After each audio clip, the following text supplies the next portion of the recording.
আমরা আসলে চাচ্ছি, আমাদের চাওয়া হচ্ছে যে এই যে কুকুর বা বিড়াল বা প্রাণী, পশু প্রাণীগুলো আছে, এই প্রাণীগুলো নিধনের মানে আপনার আহ, হত্যা করা না হোক, এদের উপর নির্যাতন না হোক, এদের এইভাবে নিধন করা না হোক।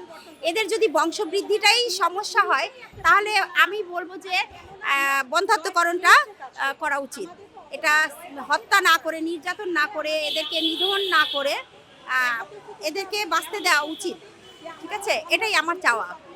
পরিকল্পনাপূর্ণভাবে হত্যা করা, এরকম হত্যা করার ঘটনা যদি আমরা এখন ছেড়ে দিই তাহলে আরো হবে, কারণ এরকম কাহিনী আমাদের ইউনিভার্সিটিতে নতুন না, আমাদের অবসর এরকম আরো 2টা হবে এরকম কুকুর অপসারণের কাহিনী হয়েছে।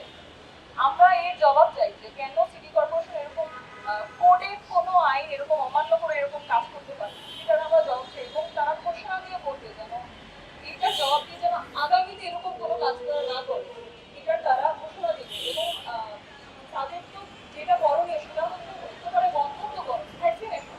সেই মানবিক কাজকর্ম না করে তারা খুবই সহজভাবে কুকুর হত্যা করে ফেললো, কুকুর অপসারণ করে ফেললো, এটা হচ্ছে সাইকেলের মতো। কুকুর এক জায়গা থেকে ফেলে দেওয়া হলো, ওখানে আবার বাইরে থেকে আনভ্যাকসিনেটেড কুকুর আসবে, যেগুলোকে বন্ধ্যাত্বকরণ করা হয়নি, তাদের সংখ্যা বাড়বে, আবার সেগুলোকে ফেলে দিয়ে আসবে। এই সাইকেলগুলো একটা করে একটা চলতে থাকবে, অমানবিক কাজ করতে থাকবে, হত্যা করতে থাকবে, এটা তো কোনো সমাধান হতে পারে না। এটা কখনোই কোনো বৈজ্ঞানিক সমাধান হতে পারে না এবং এটা কখনো মানুষকে সেফটি দিতে পারে না।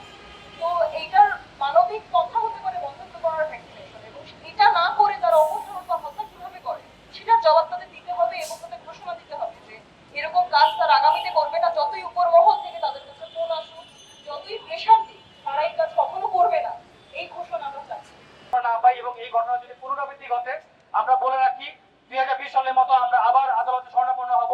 প্রয়োজনে এই সিটি কর্পোরেশনের কোন কর্মকর্তারা এই কাজগুলো করছেন তাদেরকে খুঁজে বের করে তাদেরকে আইনের আওতায় দায়ের করবো। এই কমিটমেন্ট দিয়ে আমরা এখান থেকে আজকে আমাদের কর্মসূচি শেষ করছি।